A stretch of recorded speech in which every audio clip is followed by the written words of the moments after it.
तो इतनी चीजें मैंने बताई आपको। अब आपको क्या करना है, आपके पास सबसे पहले आप इसको ऑन मोबाइल पे टेस्ट करोगे, ठीक है ना। आप वर्किंग इस मेथड को समझना है। सबसे पहले आप कल है ना अपनी शॉप पे सभी ऑन मोबाइल लेना आपको, वर्किंग, ठीक है। वर्किंग मोबाइल, उस मोबाइल में सबसे पहले आपको बैटरी कनेक्टर है,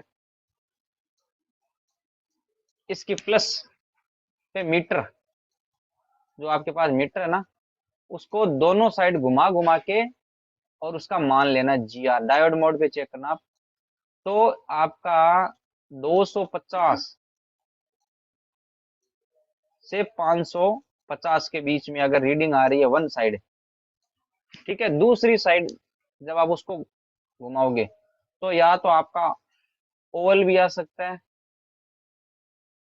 1000 से अप होना चाहिए, ठीक है।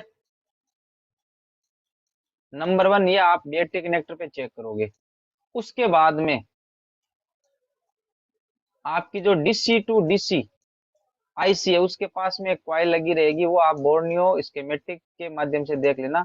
यहाँ पर भी आपको मीटर की सहायता से ऐसे ही चेक करना है। अगर यहाँ पर भी आपका लगभग लगभग यही रहता है, दोनों सेम सिचुएशन, तो ये भी आपका ओके होगा, ठीक है। ऑन में आपको देखने को ही मिलेगा। इससे क्या आपको ये पता चल जाएगा कि हाँ भाई ये वास्तव में ये रीडिंग आती है या नहीं आती है।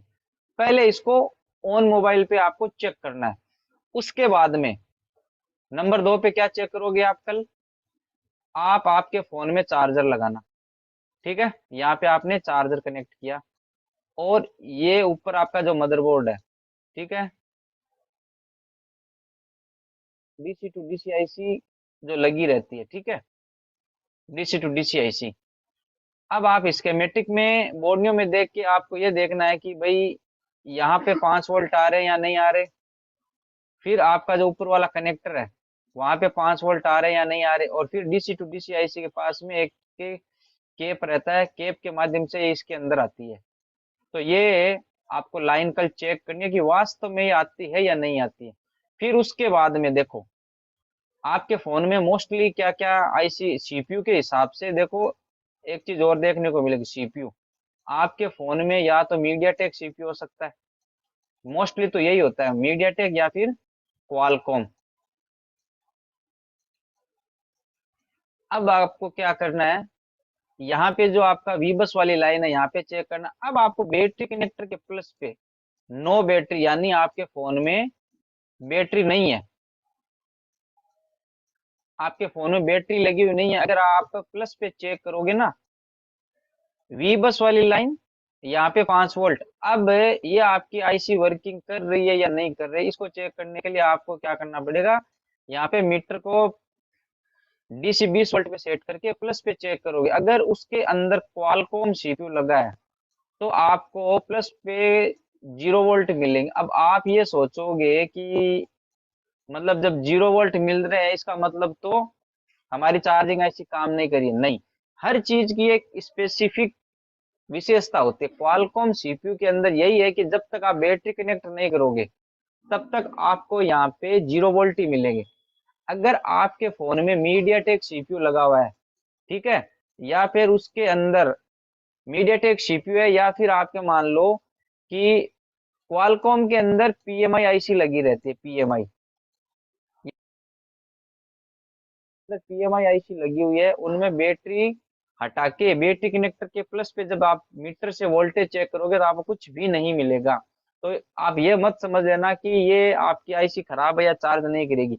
वो आगे मैं आपको जब नेक्स्ट में चार्जिंग वाला बताऊंगा तब पूरा कंप्लीटली समझाऊंगा।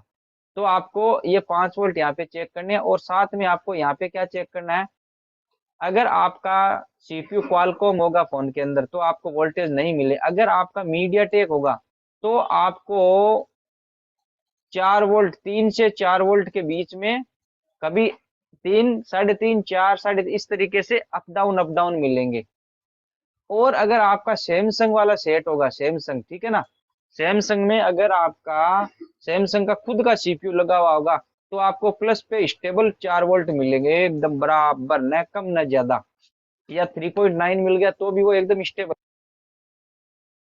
है वो सीपीयू के ऊपर डिपेंड करते हैं कि बैटरी कनेक्टर पे कौन सी आईसी लगी हुई है, तो वोल्टेज अप डाउन होंगे, कौन सी आईसी लगी है तो फिक्स रहेंगे, या कौन सी आईसी लगी है तो बनेंगे नहीं। तो आपको आपके फोन में ये चीज भी आप चेक कर लेना, ठीक है। उसके बाद में आपको क्या करना है,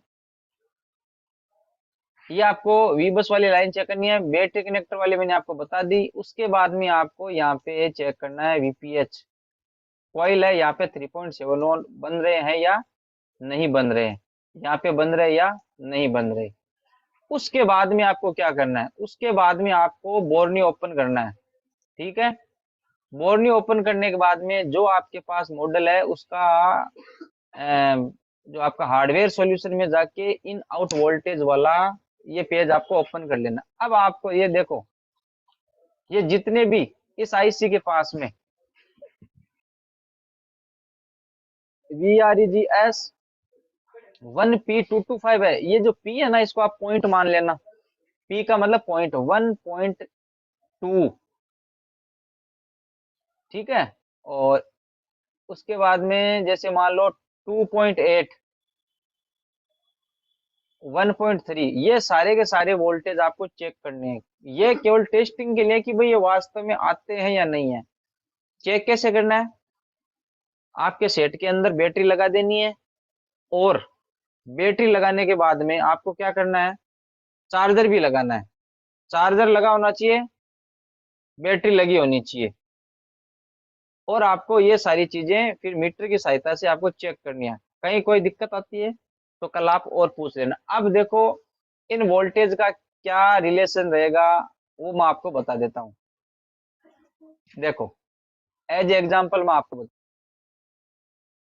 सीढ़ी है, ये दूसरी है, ये तीसरी है, ये चौथी है, ये पांचवी है। इस तरीके से जो हमारी छत होती है, छत तक हम पहुंचते हैं, ठीक है।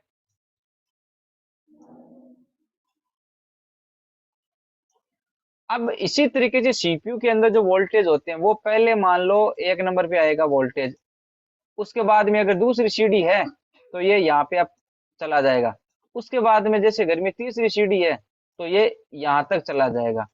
अब मान लो ये सीढ़ी यहाँ से गायब हो गई या खराब हो गई, टूट गई, तो ये क्या करेगा, जैसे यहाँ पे जाएगा पट करता नीचे आ जाएगा, यहाँ पे हो गया ना काम। इसी प्रकार से जो हमारे ये सारे वोल्टेज है इनका एक क्रम रहता है। अब ये क्रम भी क्या अलग अलग आईसी पे डिपेंड करता है कि पहले आप जैसे मान लो ये L10 है, यानी कि ये LDO10 की है, ये LDO7 है, L7, ये LDO8 है, तो कौन सा बाद में एक्टिव होगा, ये सारा का सारा ये जो आपकी पावर आईसी होती है इस पे डिपेंड करता है। लेकिन अभी आपको क्या काम है, आप कल ये सारे वोल्टेज देखोगे कि भाई वास्तव में ये बन रहे हैं या नहीं बन रहे, ठीक है। और ये सारे वोल्टेज क्यों जरूरी है, और एक भी वोल्टेज नहीं आता है तो क्यों आपका सेट ऑन नहीं होता है, क्यों क्यों थोड़ा रीडिंग लेने के बाद में वो जीरो पे आ जाता है, तो उसका मैंने आपको रीजन अभी ये आपका जो बताया सीडी वाला एग्जांपल देके कि भाई 1 बाई 1 1 बाई 1 ऐसे ऐसे अप डाउन जाएगा। लास्ट में जब यहाँ पे कंप्लीट सीडी सारी चीजें मिल जाती है तो फिर यहाँ पे क्या होता है, ये रास्ता बंद हो जाता है, ठीक है। रास्ता बंद हो गया तो फिर ये यहाँ का यहाँ ही रहता है।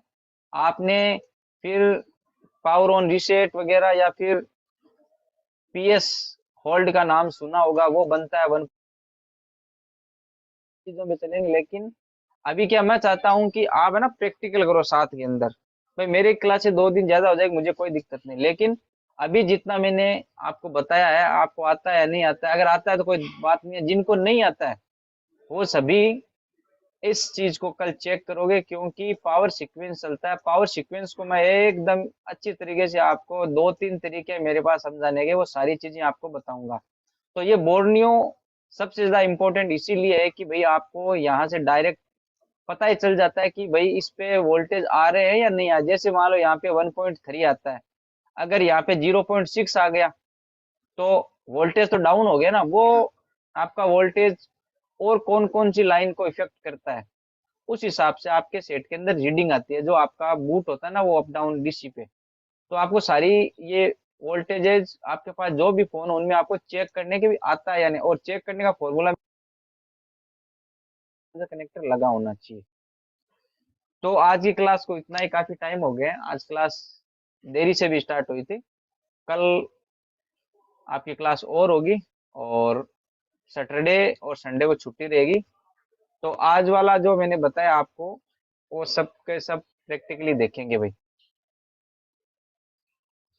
तो आज की क्लास में इतना ही, और किसी का क्वेश्चन है तो वो क्लास के अंदर बोल दिया करे। एक प्रदीप भाई है, जब क्लास स्टार्ट नहीं होती उन्होंने पूछा था कि सर ये, उन्होंने वीडियो भेजा था और बोला था सर ये झूठ बोल रहे हैं सच बोल रहे हैं, फेंक तो नहीं। तो कि एक्चुअली क्या सीक्वेंस होता है अलग अलग तरह के, बाकी उस सीक्वेंस की इतनी जरूरत नहीं है। बोर्नियो वाला है, इसको आप देखो ठीक है ना, उसके हिसाब से चेक कर सारे के सारे। पहले आप इन जितने भी आसपास के पावर आइस के पास में कंपोनेंट है, इनकी कूल टेस्टिंग करोगे भाई। कूल टेस्टिंग का मतलब होता है जीआर। उस पोजीशन में बैटरी कनेक्ट नहीं होनी चाहिए, नहीं आपका चार्जर, आपका किसी भी प्रकार का पावर है वो आपके मदरबोर्ड पे नहीं होना चाहिए। तो कूल टेस्टिंग, हॉट टेस्टिंग, और फिर ये मेन तो क्या, वीआरईजी लाइन, ये जो आप पावर से जो निकलने वाली है ना, यही लाइन है। और आप मेरा विश्वास कीजिए, अगर आपने 1 महीना इन चीजों पे दे दिया तो आपका कोई भी फोन नहीं अटकेगा। जो नया आएगा उसको भी आप समझ जाओगे। तो करिए फिर आप कल पूरा इस पे प्रैक्टिकल, और फिर कल आगे का मैं आपको बताऊंगा।